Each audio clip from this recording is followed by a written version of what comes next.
Tänases loengus me räägime grillvorstidest, mida oskavad eriti hästi eestlased valmistada saksa retsepti järgi. Tapetakse siga, lõigatakse katki ja tehtakse tast vorsti, siis kiigutakse selle verise seaga lõbustuspargis ja uhkeldatakse. Mina tapsin ja mina võin teda ka perse nussida.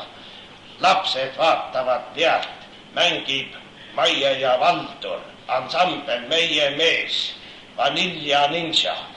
Kõik laulavad samaaegselt rõõmsa näoga, kui laste lähes nussib mõrvar oma mõrvatud perse.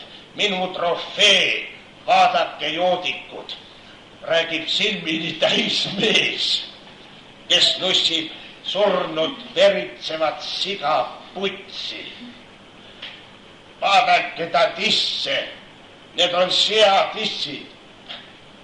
Mina katsun neid. Šokeeritud lapsed jooksevad kõik sea poole ja hakkavad sealt imema. Vanurid tulevad ämbrite ja kühvlitega liha hankima.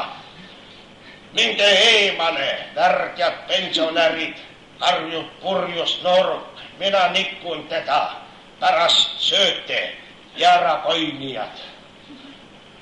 Saakalid, hurda nikkujad. Jah, tõepoolest Nõmmel ühel naisel, vanal naisel oli hurt. Ma löön sulle kaikaga vastu tissi, vanamutt.